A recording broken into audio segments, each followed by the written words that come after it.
Hello and welcome everybody. Thank you so much for joining us for another episode of A New Go of New Home Sales. I'm your host, Anya Chrysanthan, and joining me today is our CEO, John Lee. Hey guys. And our Director of Sales, Sarah Williams. Hey y'all. And today we're going to be talking about our favorite topic, technology. So as you all know, things have been moving very quickly over the last few years as it relates to technology, specifically sales tech and MarTech. And today we want to talk about some of the changes that have already taken place and what we see happening in 2023 and beyond. So Professor John, take it away. Thanks for the introduction. It's been a crazy year here. And, looking back over the year and looking back over the last decade, I've actually seen more changes in the last 3 years related to technology in our industry than the previous 10. And I actually see that accelerating in the next couple of years. Now, a lot of things may not seem like it's happening, but I'm going to make this related to our industry. It's like building the foundation. You may not see it above ground, but it's an important element. So across not just our industry, but across technology, they are laying the foundations to this infrastructure for a really data-driven economy. And part of that foundation is really on building those cloud databases. Everybody should be familiar with the cloud now. They're even familiar with APIs, application programming interfaces to connect all those databases. There's even been some introduction of new types of databases, which we call a customer data platform. So it's more focused on the consumers and customers online. And then we recently heard a lot more about AI. So I'm going to touch on some of those things. But the reason they're building all these this foundation is to really support data collection and data flow, because in an online economy, data is the lifeblood of e-commerce. And data is gold in the increasingly online world. And so using that analogy, the next step is really working to build the framing of this house that's going to hold and contain all that data. And why are we building this framing? Because ultimately the next step is to bring in the electrical and the plumbing, which is really the pipes that's going to connect all that data to all these different rooms in your house to make it functional and really be able to track the customer journey within your house, which could be your website, could be other channels. And then, like building a house, the last stage is really putting on those finishing touches, the facade of the house. And that's where we start to use technology to build that better UI, user interface, and UX, user experience. So what's really happening with technology, which I've always echoed in the past, of marketing is about bringing buyers and sellers together. Technology just improves those connections. Well, what's happening is, with technology and digital marketing, it's going to turn the role of marketing upside down in a sense, because traditionally marketing has been more about the form than the function. It's about the pretty pictures, about the creative ideas, it's drawing you in, it's the eye candy. But with technology and MarTech, which is marketing technology, it's really fun flipping that around. So the function becomes first and then the form. And so what's been happening behind the scenes is we've been building that functionality, that foundation to accelerate that. And why is this happening? Because when things are moving online, marketing is now moving further and further down in the sales funnel. Traditionally, marketing has really had the primary goal of attracting the audience, which is with all that eye candy, that beautiful content, which we provide part of that as well.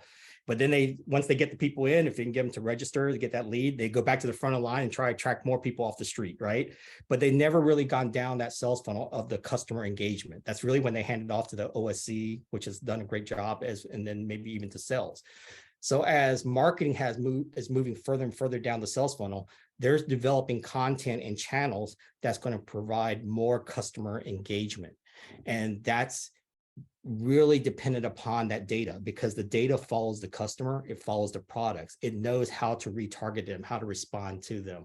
And it's a much more makes a much more engaging, personalized experience. We've been talking a lot about that convergence of marketing and sales as it goes forward. And so it sounds like it's already happening now, because now consumers, when they see marketing, especially if it's interactive marketing pieces, they're not just attracted to it, but this is the point where they can start engaging with that. And I think arguably at the point where they start engaging, that's kind of starts the shopping process. Yeah, so on the front end, we want to provide that more engaging content, that interactive content, which, Nugo, with our visualizations and data-driven visualizations allows them to personalize and design it.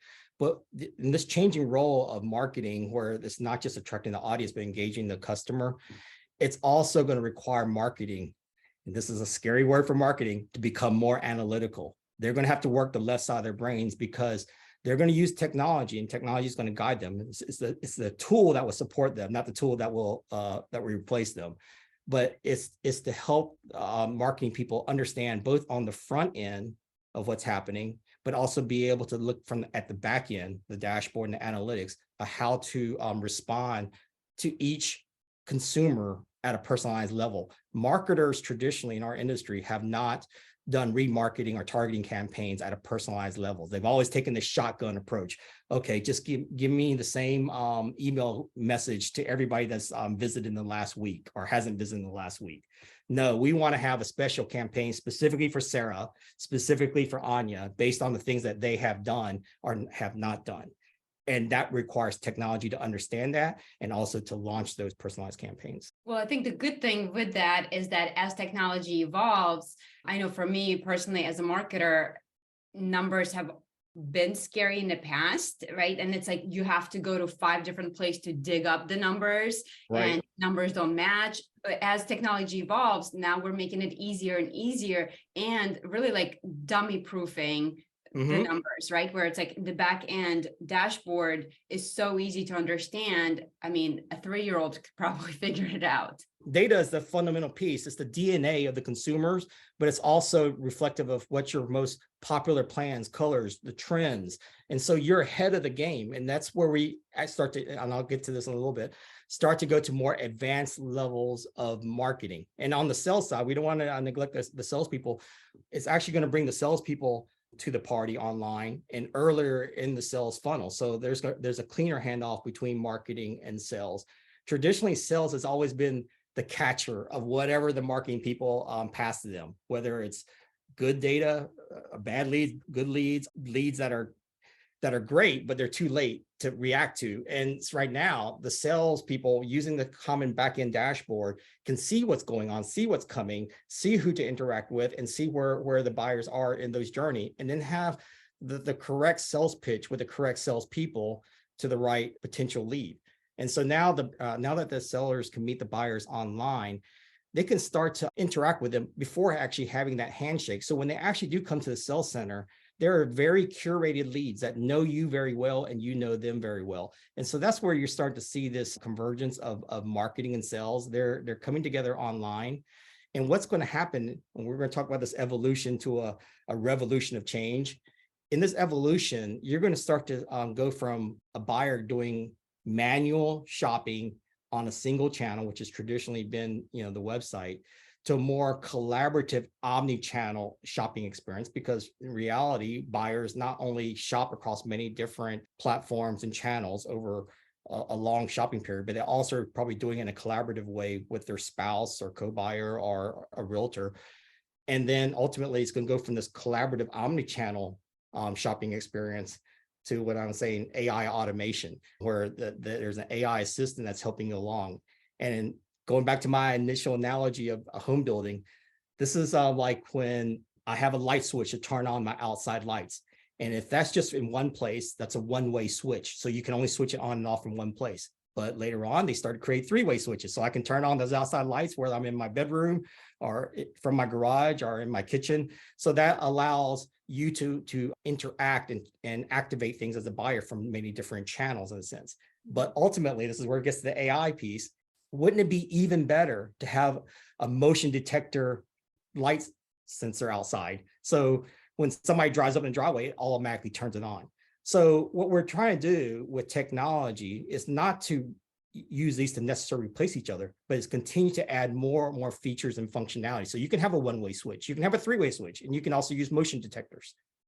I think we need a little translation here. So I'll quick translate, and then I'd love to ask Sarah about her opinion on the whole OSC role, because I think that's going to change over time. And since Sarah has such an experience there. So, okay. So whatever John just said in the last 5 minutes. So right now, I think most people, I think Love it. most people right now are familiar with multi-channel marketing, right? We have Right. different ways that consumers can reach you, whether it's social media, whether it's your website, whether it's email, whatever. So you have a multi-channel marketing. So the next stage is what John referred to as omni-channel. So omni-channel is still multi-channel, but instead they're all connected to each other. So in other words, they're all communicating together. So whether I'm reaching out on an email, all of that information is transparent to me through my CRM or through any other channel. I can see what that interaction has been. So it's all connected instead of being separate. Yes, and And for the consumer, they can start where they left off, just like Netflix. So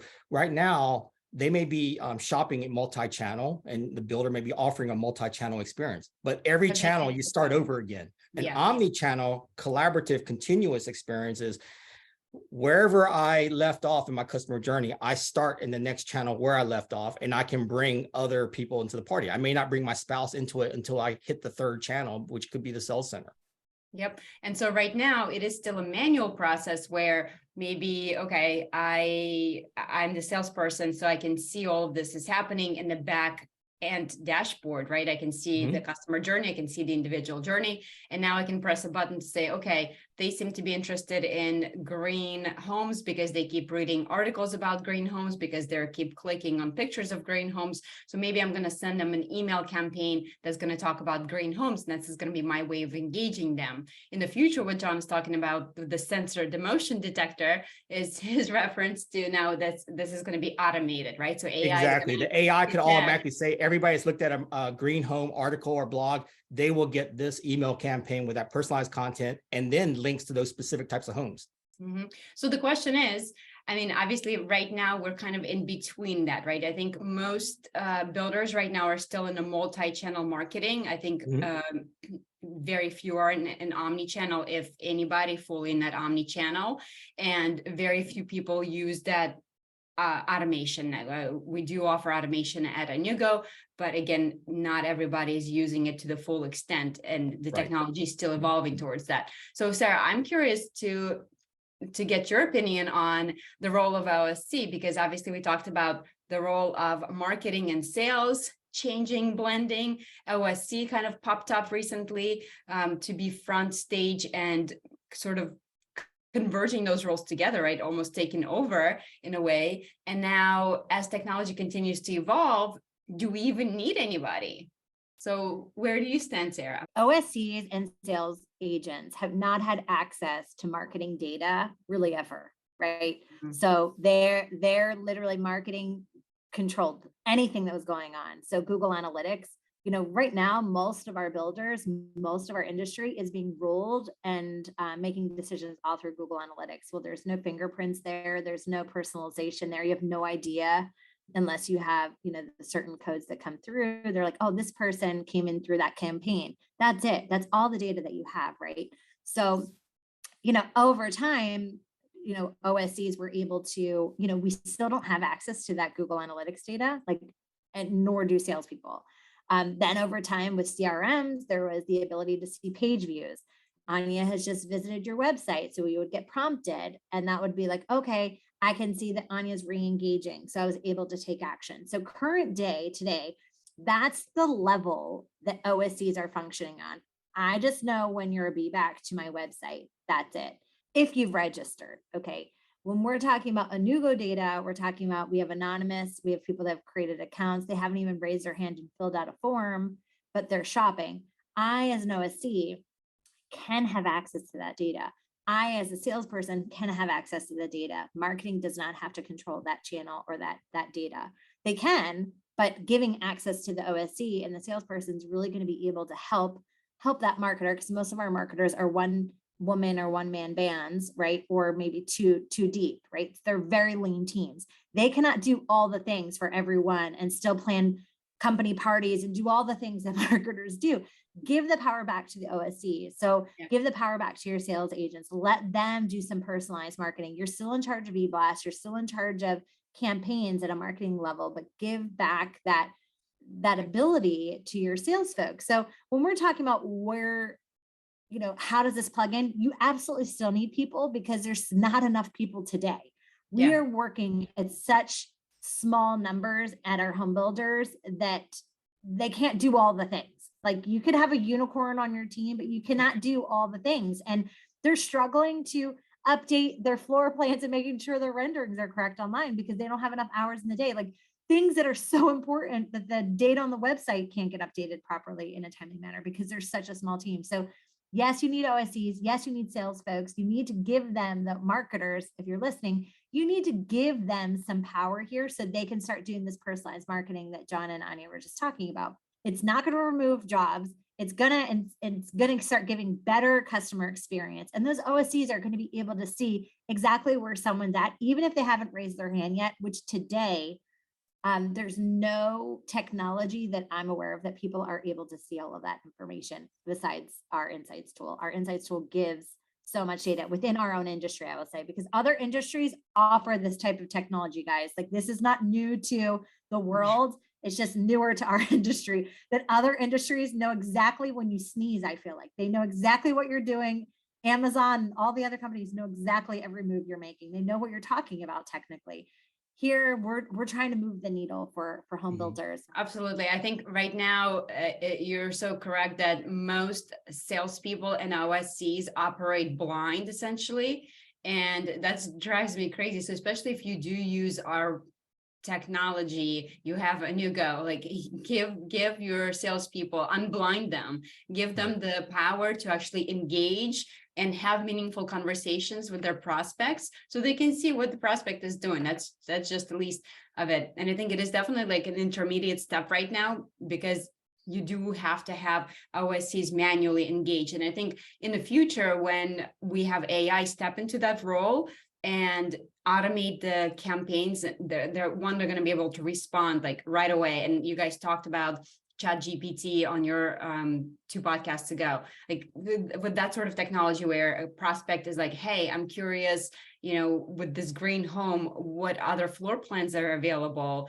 And it's going to be able to respond right away in real time and offer those solutions where a salesperson could probably never do that. A, because they can respond that fast, B, because probably they don't know off the top of their head. But I do agree with you, Sarah, that even when AI takes over that functionality of real-time response, I think we're still going to need the OSC people, we're still going to need the salespeople, we're still going to need the marketing people. It's just the role is going to shift. So I think they're going to be more of a down the funnel and more of a consultant type of a role. For sure. Yeah, I think with that AI example, the AI chatbot using ChatGPT, for example, I actually think in the future an OSC function could be a hybrid where you actually have a staff of AI and you have your obviously your human staff of OSCs. And what happens is for the general inquiries or high level questions, an AI could quickly give an automated response in a very conversational friendly way. But then what happens is the OSC can monitor this. It's kind of like having a autopilot, and then you want to take over their controls.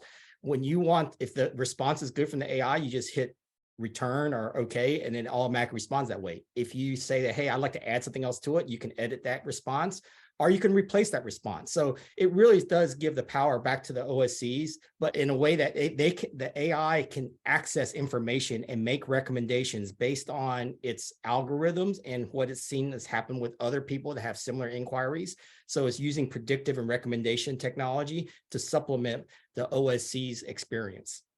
Right. I think you can, when you implement technology, you're doing more with less. So when I say, most of our builders aren't, staffed up, I'm not saying overstaff. I'm saying make sure you have enough people that can answer an inquiry, make sure you have enough people to do your marketing. But with this technology, you can still operate with a lean team, but you can do more with less. That me as an OSC, I can serve more people in a faster, more effective way with ChatGPT. And the beautiful thing, because everything's happening online, that conversation, that initial interaction between the AI or the OSC, you can see how they reacted. Because if you recommended certain things, and now you can actually see, did Sarah respond to that? Did she actually like that house? Did she actually visit that community? And based on her interactions and reaction, you can now react in a different way. So everyone has a unique shopping experience. but it's a very concierge experience. Which I think leads, and I don't want to derail your conversation, John, but I think it leads perfectly into the whole idea of digitizing the sales experience altogether, right? I think obviously buy now has been a huge topic of conversation in 2022. I think a lot of people are considering buy now, but I think a lot of people are still thinking about buy now wrong, where they think, do I really need it? Are consumers going to use it? You shouldn't be thinking that way. You should be thinking, I need buy now because it's going to digitize my sales experience. The benefit of that being all the data that the consumer's generating, going through all these conversations, then the actual transaction, all the data that's being generated, that's being now stored. And what's going to happen with that data now, you can use that in marketing. Like I talked about the flywheel before, right? What kind of marketing you're serving up to those people, and B, all the additional products and services that you can serve to those people. So there's a huge additional opportunity to serve your customers. I mean, again, going back to Amazon, how much they know about us. How much would we know about a customer when they're building a home? That there is nothing more personal in the world than to build a home. So I think, again, when you having those conversations about buy now, like it shouldn't be whether my customer is going to do it or not. I think eventually all the customers are probably, or a lot of customers will do it that way, right? But regardless of whether or not they want to do it independently, when they're sitting down with the salesperson, it's still going to be digitized. So all that data is still being captured. And that's the most important piece. I use the word hybrid because you could meet with someone today. They've shopped online. They're in front of you today. And if you don't sell them right on the spot, some people buy on the first visit quote in person, right? I'm doing air quotes here, but then they go home. They have not put a deposit down. If in fact you have a digital tool on your website or a digital way for them to transact, when they go home or a few days go by and they decide, you know what, I would love to buy that house that Anya and I talked about earlier this week. If you do not have that process, they cannot say yes to you on your website or without driving back to your sales center or across town or wherever it is. So when you have these digital tools, you have the shopping before they show up to your sales center. But what if they want to transact and make that home theirs today? You can literally say, here, we have these tools. You can digitize it and make it yours. Or they can just go on your website and reserve a home site, reserve a home, buy a spec home, whatever it may be. So when you're digitizing it, it doesn't mean you don't get to meet with someone in person. You might not meet them in person, but even if you do meet them in person, they might make the decision to buy your home at 9 o'clock at night or on New Year's Day. You're not open. So let them be able to say to purchase that house. And that's where it goes back to omni-channel. That's why it's so important that the experience is connected. So whether I'm meeting with Sarah in person and she's taking me through that process, or then at 12 o'clock at night, I decide, you know what, this is the right house for me. Let me move forward. I can access that information left off where I pick up where I left off with Sarah. Boom, I'm going to the next step. Yeah, that whole summary of the whole customer journey and the digitizing of that process and that whole cycle there. You guys have kind of given a summary to my whole presentation here. Sorry, John. Which is good. It's good that you have an intro well, here. everybody. He's trained us well. Yeah. Right. But you know, one of the reasons that our industry has been kind of late to the tech game because our process involves a lot of technology. You know, there's the overall prop tech, which is property technology, obviously related to new construction there. But it also now in marketing and selling that property, you have now the MarTech. Well, in MarTech piece, there's actually an area of content creation because the homes don't exist, which is visualization tech. So it's Viz Tech, it's what we've been known for. And then as you get to sales tech there, it actually borders on fintech, which is the transaction piece, which you were alluding to. So it's actually taking a lot of these major technology platforms and putting it all together, which is very difficult, which is a huge endeavor for us. But let me just step back to the fundamental piece of prop tech. You know, prop tech there actually started, you know, over a decade ago. And, you know, we're all familiar with, you know, Trulia, Zillow, which are now together, Redfin, you know, Realtor.com, and you can go on and on and on. But the root of all that, the reason that that came to being is content is king. They were able to now access MLS and pull in all that content, and it's really starting the existing home space. And, you know, all that stuff was all separated in all these brokerages that the buyer had to go and navigate to go search on that. They were able to bring all that into one platform and then have a better user interface and experience. Now, that's been popular on the existing home space. It really has been popularized in the new home space. So, but we're starting to see that happen. And I'm going to just go down a quick list here. Obviously, we know New Home Source with BDX. They've been around for a long time, and they've really taken the Google search approach, which is, across any type of product, and they really narrowed it down to the niche industry of new home construction, and be able to now see a listing of all the builders for a particular community or area. And then using what I call like, directory, they're able to direct them to those particular websites. But it's really an experience where the buyer comes to one gathering point and then go to a distribution point. And every time they want to search on another community in that area, they come back and they go back out again. Zonda has recently entered the picture here, and they're going to be introducing in the first quarter, I think, their platform, their portal called, Livable.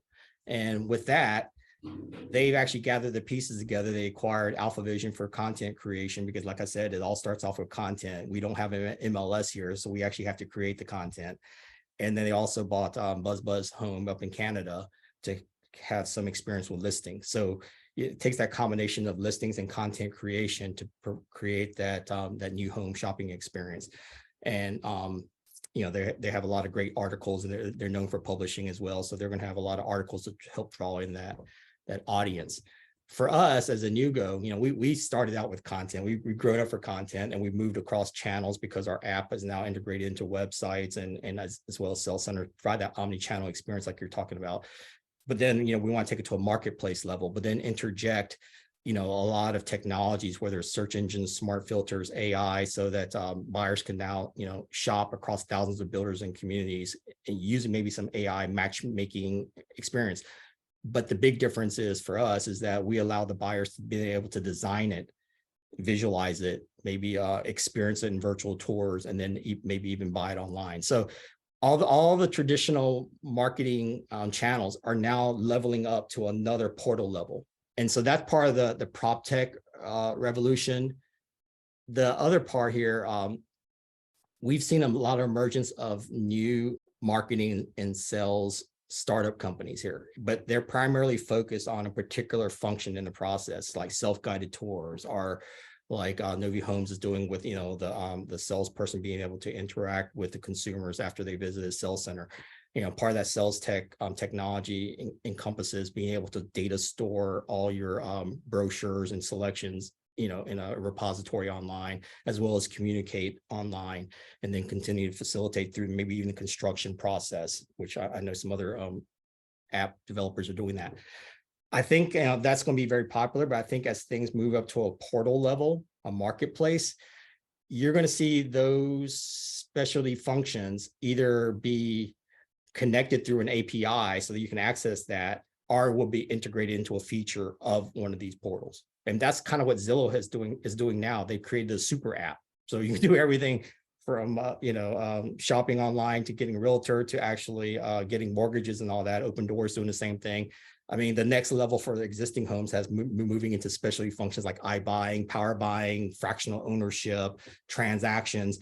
I think you're going to start to see that come into our industry. Now, whether that's going to survive independently as special functions, or it's going to be integrated into an overall platform, I think that's going to be revealing in the next couple of years.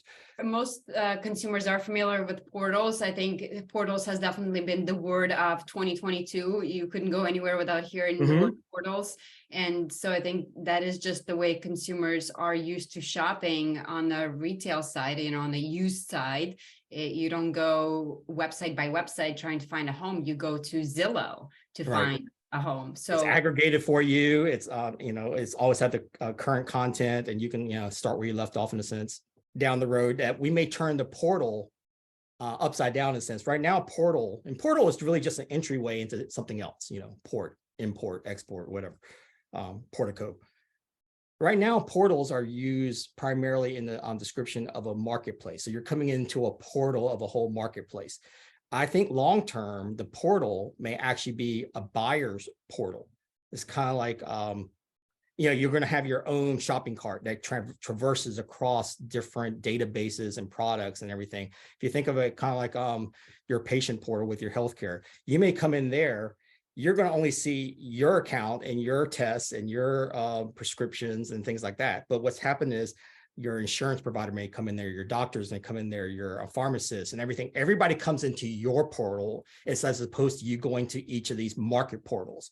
So I think long-term, and this is already happening with Amazon, it's happened with your Uber account, your Amazon, your Netflix account.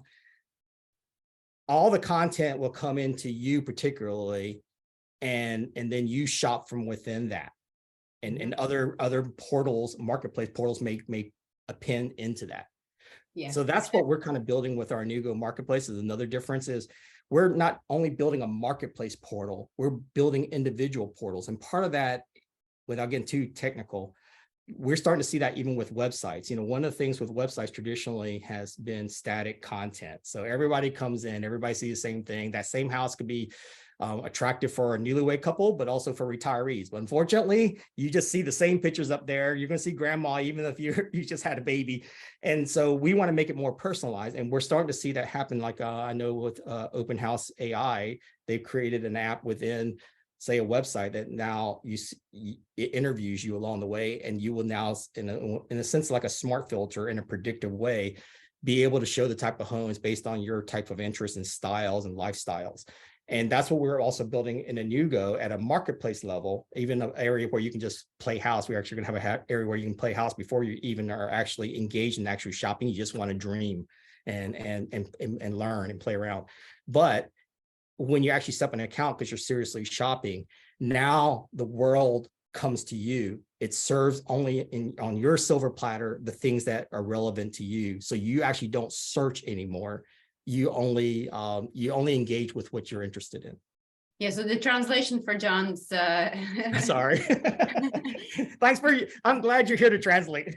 So I think right now with most new home portals that are out there, there's still a directory. In other words, you go in and say, I search new home source is an excellent example. I go in and I search for new homes in Arizona, right? And maybe there's 5 builders that are going to come up, but it's still going to take me to 5 builders' individual websites. So it takes me out of the portal essentially to find more information, where at a Nugo level, we bring those into you. So you stay in the portal, the information comes to you. So for a consumer, it's a much more connected experience. It's a much easier experience because, again, when you go website to website to website, you're not sure, like, where did I see that on this website? Was it on that website? Like, they're all different I can formats. save favorites, but here it comes to you, so I can save favorites within it. It doesn't matter which builder, so it makes for a better customer experience. And as John, as you mentioned, I think the next phase is it's going to be working more towards providing better UI and UX for a consumer.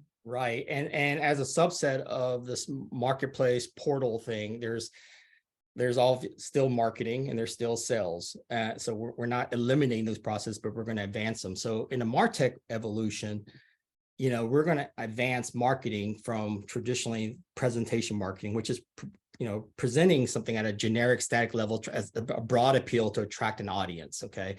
You actually have to have a very general thing because you want to attract the largest audience, but some things that you're doing at a large level may not attract people in an emotional way because it's not personalized. So we're going to move from presentation marketing to personalization marketing with interactive content and using, say, AI to only show you the things that you're interested in or that you have specified that you're interested in. So that personalization marketing would then also allow you to go into customization marketing, which uses interactive content to let you customize exactly what you're looking for visually and the things that you want to do. And we even have technology, not just on the visualization piece, but our AI actually goes and reads all the floor plan labels. And so it will, if you're looking for Jack and Jill bath, you don't have to read every floor plan to try to see if there's a Jack and Jill bath in there. It will automatically pull up just those plans that have a Jack and Jill bath with an outdoor kitchen that's in a Craftsman style, that's 2 stories and has stone. And so, I mean, imagine trying to type those in as keywords. Here, you can just see a checklist of things, and it has the reason we call it smart filter is it will show you in parentheses the number of elevations that match that criterion. And so now you can see whether is there actually even a needle in that haystack? we will actually bring that needle to you. So it's a much better customer experience. And then it would recommend and then notify you every time there's something else that comes in. So we would turn that whole search experience around into a much more exciting notification recommendation process. So that's part of that customization, personalization element. This is where we have such a big opportunity in home building, and most home builders are not utilizing this to the fullest extent. You know, when I look back at 2022, if you think about the products that we've been exposed to as consumers, like if you look at your Instagram feed, you know, from hair care, you know, your pros, it's customized hair care, from vitamins that are customized to specifically to you based on the questions that you answer specifically to your body, to your needs, whatever life stage you're in, whatever stresses, whatever nutrition, whatever else you need. So as consumers, we're very much used to that idea of personalized products.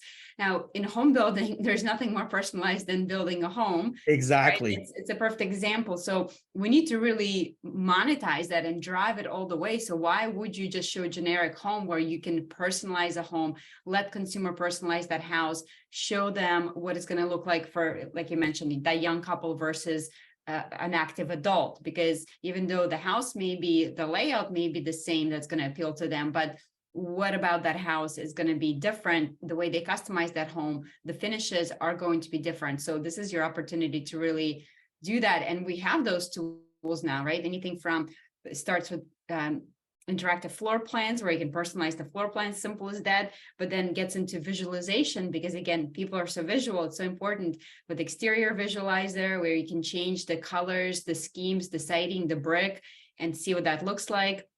Where you can see the interior visualizer where it's gone to a whole new level that, I mean, Sarah and I always talk about, like, wow, we wish we had this when we were selling a home, right? Instead of just taking a generic virtual tour of a model home, you're taking a virtual tour of a model that you're personalizing as you go along. Mhm. So it's incredible. And, you know, I think, again, Sarah, I know you love the smart filter feature, like that's your favorite.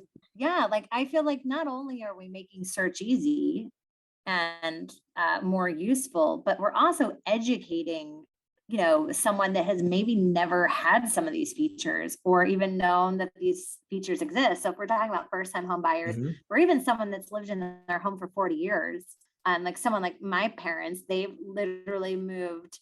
They've owned 2 homes in their life. They've been in their current home for 40 plus years. If they were about to build a house today, what you could get today, same as what you just said, Anya, like if only we had tools like we had when we Right. sold houses.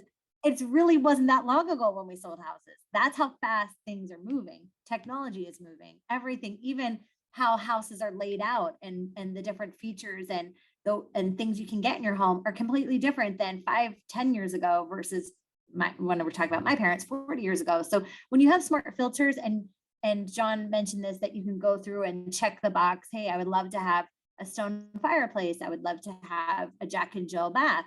I might not even know what a Jack and Jill bath is. I might not know what a flex space is.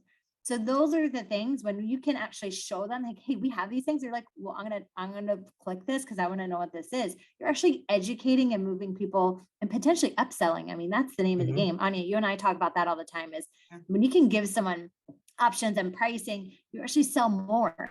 You sell more of those features, and you're more profitable as the home builder. So, well, you know who also educates? It actually educates the builders and the sellers, because as you're yes. clicking on these filters as a consumer on the back end, they're saying, wow, we didn't know everybody loves Jack and Jill baths. And we didn't know that if you like Jack and Jill baths, you probably want dual sinks as well. And so all of a sudden it opens up, you know, design possibilities. And, you know, obviously you want to sell upgrades and things like that. So you can start to get ahead of the game, ahead of your competition, ahead of the market. So I think that data works on both sides. And getting back to, you know, the whole advanced marketing pieces that I was talking about earlier, like what Anya was saying about, you know, that same house could be attractive for both a newlywed couple or a retiree couple. That experiential piece where we can take a virtual tour and stage it for the type of buyer that's shopping there, and, you know, furnish it the right way in the right style and finishes. it really personalized. It really makes them feel like that's their home. And so what you want to do is turn from your home to their home. And when they're buying into it, they will probably buy from you. So that experiential piece, which is very immersive, and one of the things that we're doing with our virtual tours piece is not only are you touring can you tour just a generic stage, your model home, but as the buyer wants to go in there and say, hey, I love everything about this countertop, but I want to change it to quartz or whatever, you can now change it, you can visualize it, but you're getting that personal virtual tour yourself. The other thing that we can do with that as well is you can now say, I've designed 90% of that kitchen, but I don't dare touch the cabinets and the countertop because I know that's my wife's, baby there. I can now just pass that over to her and she can just, select those finishes there and maybe even the price. So I have to keep a budget there, keep it within my parameters there. The other part that we can do from a sales standpoint is incorporate Zoom and like a online video game where we call our live virtual tour. So you can have a Friday night showing, from the comfort of your own home to a particular family or group or anybody that's interested in your community. And then what's happening with the live virtual tour is you as the host can introduce everybody to your community. So you can start from, the whole community level. And then basically they can just go down the virtual street, choose the house that they're interested in, go into each house, and then they can tour around. And if somebody has a question about their kitchen and say, hey, what other features when is it available or whatever, they can raise their hand and you can interact with them, or you can virtually jump right in there, just like a video game. I mean, this is the way millennials have grown up. Just like real life. Just like real life. Yeah, if you're a Nugo client, if you already have virtual tours from us, like this is something we can add to any virtual tour. Why is that the virtual tour is something that the client does on their own? Like right. When you have a model home, unless the client wants to do it on their own, usually you have the salesperson to guide them through the experience. And typically we do see that the salesperson will have a higher conversion, right? Because they can add value, they can show things, they can do the discovery process. So why not do the same thing online with the virtual? It's just, again, bringing that salesperson into the sales process. Again, where so many salespeople are afraid of technology, but what we're doing is we're essentially bringing them into where the consumers are. Right? Yeah, we're meeting them where they are online on their own time, because I actually want to shop with my wife, but my wife isn't available during some of these times. But at Friday night, 10 o'clock, we are both available. But what happens is it allows us to quickly tour an unbuilt community without driving out there, go through a dozen homes. I can just jump in and out very quickly instead of having to force the buyer to navigate the whole house in person and a salesperson spending their time doing that. By the time they come to you, they already know which house, what features they want. So it's a much more productive in-person meeting. And then the next level is here. We're not stopping at just experiential marketing. This is where technology allows you to now do collaborative marketing. Most marketers can't even get past individual marketing, much less collaborative. But like I said earlier, buying a new home is a complex product purchase that it really is a collaboration. So with our technology, if you want to invite not just your friends to do a virtual tour, but you want to invite someone to see your favorites and then collaboratively design with you, either you can give them view capability so they can only view it, or you can give them view and edit if it's your spouse, so they can go and make those changes. So we continue to move down the sales funnel, continue to design it, and then we can invite other collaborators in. We've also brought in now the next level of marketing is conversational marketing. Conversation could be, verbal, obviously, but it also nowadays is with texting and chatting and everything. So in our Nugo platform, we brought in instant messaging now so that you can invite whoever you want. And then in addition to using ratings, like you have 5 stars and you can give a visual communication of what your favorites are and what you like, you can also now add commentary to it. And it's a continuous thread. So you can see the history of every favorite for evaluation. So that conversational piece is going to be very important. And now lately here with ChatGPT, like we we're talking about earlier, we're bringing AI into the conversation so that the AI can now converse with you at 2 o'clock in the morning or have specific questions related to specific products that maybe the OSC doesn't have access to immediately, and continue the conversation or hand it off to a person, if needed. And then utilizing AI, they can now we can now use predictive and recommendation marketing, because the AI knows the big picture. They know what's available. They know what people would probably like if they like this, because what we use in our algorithms is what we call cohort analysis. And this is what Google uses as well. People that like this will probably like that. People that don't like this will probably not like that. And so what's happening is that's you giving you the power of technology that, you can actually be the one that types this out or launches the email campaign. It doesn't have to be done by the AI, but the AI provides you that insight. I'm thinking about, like, even when I'm DMing someone on my Facebook, or I share a video with my sister that I thought was funny, or with my husband, or a recipe. Mhm. If I share something, or I like something, or I'm viewing a video, a lot of times, because I have certain people that I'm constantly sharing with, it serves up a similar video to my sister. And she's like, I'm like, oh my gosh, I watched that earlier today. Or my husband's like, I was just reading that. So I know if you're on social media, you've experienced the same thing. Right. I mean, but that's all happening in my DMs, so to speak.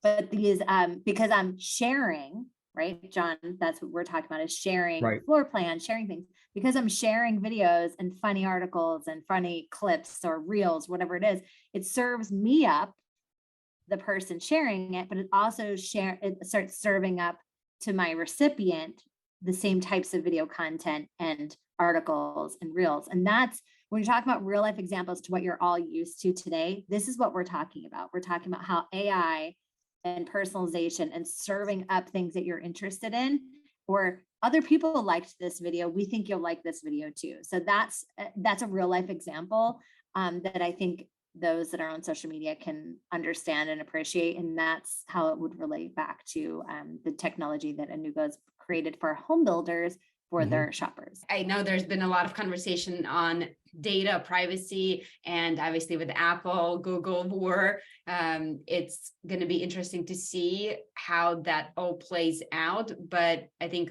obviously there's got to be some ethics around that. But I think at the end of the day, if it's used properly, it only helps you. We would go from just being the first party data collection to what it calls zero party data. You can go back to episode 8, which is talking all about the data, where in the zero party data, they actually want you to know that information because they want you to help them. I mean, that's why they tell salespeople all this information, because they're hoping the salespeople can make a deliver the recommendation. right products. Yeah. Right. So we're just doing this in the way that people communicate nowadays, which is online. Getting back to the MarTech part of it, a lot of this advanced marketing entails interactive content, but I actually see the next paradigm is going to be interactive channels. Traditionally, websites, even sales centers have really been presentation platforms of certain pages, certain links, certain steps, and it's a stepping stone to a certain thing. I really think, especially with the marketplace and the buyers portals, all your channels, all your experiences will be dynamic. There is not 5 stepping stones to get to this. If you can go from A to D in one step, then great, because and so everybody's customer's journey is the same, and then the content is brought to you and everything is dynamic. So in a sense, we actually won't be building websites, we'll be building apps. Everybody has their own path, and that requires a lot of data to understand all that. So one thing I want to, because I think most people don't understand why website and app, like what's the biggest difference? And it's that generic static content versus interactive personalized content. It's not possible in a website. For people that used to read newspapers, when you got a newspaper, everybody got the same newspaper. All 1 million people got the same New York Times. You flip to the same page, say, hey, go to page 15 and over here, and that's kind of like the traditional website. Now I have a news feed, you have a news feed or whatever, and you see the things that you want to see. I see the same things that I want to see. Because it's an app, right? Because right. Facebook is an app. So even though you can go to the website, it's a website web app, but right. It's an app. So that's why it's not possible in a generic, and no matter how great your website is, it's still going to be generic. It's still going to be static. So right. The other part about, say, a generic static channel is that channel, it stagnates. And I don't want to say in a negative way, but you don't get the new news until the next day, like in a newspaper. In a dynamic world, hey, if you say that, hey, I like smart homes, next thing you see is smart homes. If you say you want pet friendly, the next thing you see is pet friendly. You don't wait till the next edition. So what we're going to do is make everything personalized, dynamic, fresh. That's what people expect, and progressive. So you're always moving. We're not trying to build a readership audience. We're trying to facilitate a buying experience, a shopping experience. Yeah. With the end goal, making a purchase, like that is the Right. end We're goal here, is yeah. exactly Accelerating that sales process, making it a fantastic experience, right. and making people feel seen, heard, and I say respected, and that 24/7. they're not right. They're not trying to have to repeat themselves over and over. And then the data gives us all of the information, right? So us as builders, we have all the data. The issue I always say is you have to look at it though. Yeah. We can collect data all day long, but if you don't look at it, it can't serve you. If you're not looking at it and calibrating it, you're actually not doing a service to your customers, because your customers are looking for that concierge service and you're deciding to turn your back on them. The AI can only take it so far. So I think this is really going to change the role of marketing and sales, and this convergence online of marketing and sales is going to change the way you operate. And we're actually seeing it, we're not an anomaly here. It's happening in other industries, but it's also happening here, that this MarTech, sales tech convergence toward the e-commerce type of thing is what we're seeing even with consultants now. I see a lot of agencies there that offer now sales and marketing training. You go to conferences now, Jeff Shore, they just added a marketing element to it. Roland's on retreat there. There's a OSC and a marketing element there too. So sales and marketing are finally meeting in the same room, because that's where the consumers are going, right from learning about the product to actually transacting it all online. It's about that time, right? About time, man. We're like 10 years late, or longer, and it's actually happening a lot already in the existing home space. So if we want to compete against our biggest competition, we better keep up with the way they're marketing and selling. Otherwise, it's already hard enough to buy new. And then now that gap is only getting bigger because you are not adopting the technology. And I don't even say technology anymore. That's just the way of doing business. It's not like something special. It's essential. It's just foreign to our industry. Well, but prior to this current market cycle, that was not even a worry. There was no care in the world, right? We're selling, right. We can't build them fast enough. We can't do all this. Now everyone's trying to get their footing. What we're talking about is like, holy smokes, we're just trying to figure out what to do next and how to drive traffic. But I will say and challenge everyone, like, this is stuff that you have to be considering, because if you keep waiting, you're like the struggle bus that you're feeling today, it's going to keep hurting. It's not going to get easier, because of the way people are buying and shopping for new homes. They're online. I would argue that we're even very late we're just saying, hey, let this help you convert sales better and provide a better customer experience.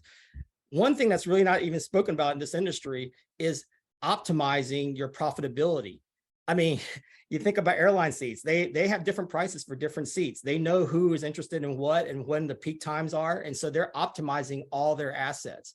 Over here, we just use, cost plus. This cost me $300,000. I charge $350,000. And there's no bidding. There's no like, there's 10 people looking at this, so I should raise the price, or this is the type of house I should build, and this is the savings I can make here. When we get to argue there hasn't been a tool, John. There hasn't been a tool to see what's going on. So right. they just do what they normally do. But I tell you, the bigger builders, the smarter companies, the ones that have the resources are already investing in that. So they're not only beating you based on their purchasing power, their brand, their staff, they're beating you with technology. The problem is you don't realize that you're living in a cave. So you're still out there using your bow and arrow, and everyone else is shooting their targets with guns. And what we're trying to do for especially the smaller builders is to say, look, I know you don't have the resource and maybe even the manpower or knowledge base to do that, but we can provide some of these tools, and it's not as complex as you think. So I really feel like 2023 that's coming up here is really going to be the year of change. And don't be scared of it. It's going to happen. It's not the change around you, it's the change within you that may be the obstacle. So I loved when we went to Housing Transformation Summit, something that Andrew Poon, our VP of Business Development, said. It really resonated with me. He said that you don't do construction on the road. when it's a peak time, peak traffic, right? Usually, at least most normal Right, people try to do construction on the road when it's, after hours, slower traffic, and so you don't have as much disruption. So what we're heading for in 2023 is arguably going to be perfect conditions to put some of these systems into place, because when things are not as crazy, when things are slower, you have less disruptions. That's a perfect time to implement some of those changes in some new systems. Exactly. I mean, the last few years, like I said, we've been building that foundation. We've been building those roads. The roads are now starting to be paved. It's whether or not you want to get on that freeway now and then take it to the next level. Right now, everybody's just sitting on the side and watching the construction. The roads are being built. People are getting on there. And then once they're on that highway, they're moving very, very fast. So that's why I see this acceleration from an evolution to a revolution. Well, I think the mic drop at this point, right? Damn. I do want to say Happy New Year. It's been a crazy 2022, but I think 2023 has a lot of opportunities, and we're here for you, and I hope you're here for us. And if you have questions, because what John this was jam-packed full of really some different types of ideas and things that you're probably not hearing anywhere else, I would suspect, unless you read the same stuff we all read, which we geek out on tech.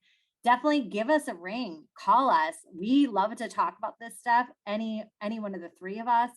Don't be shy, pick up the phone or send us a note, and we're happy to have a chat about how this could play a part into your business, what this looks like, what you currently are doing versus what you could be doing, how you can start, right? Because that's the biggest thing, is how do you get started? Right. Don't take everything John said today and think you have to do it all at once.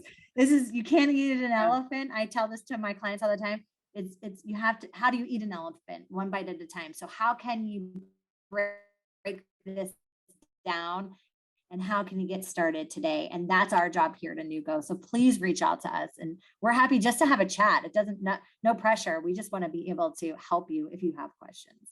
Yeah, and Sarah obviously spends a lot of time chatting with different builders, different size builders. So she sees all their systems. So if you're considering doing something, implementing something, she can at least point you in the right direction, even if it's not us, so that down the road, you are able to build from that. You're not starting with something that's a dead end, essentially. And so feel free to connect with us. We're actually going to be at IBS, all three of us. So I will drop a link in the show notes so you can schedule a time to meet with Sarah. Sales Central is where we're going to be hanging out. We're going to be presenting 3 sessions. I'll also provide that information, and we'll send an email to let you know about that as well, so you can schedule a time to meet with us in person. And again, thank you as always. It's been an incredible 2022. We look forward to all the great things to come in 2023. And even if it's going to be a bumpy ride, again, I think the way we look at it is it's a year of opportunity. So thank you so much for being here with us, and we'll see you next time. Bye. Thank you. Thanks. Bye.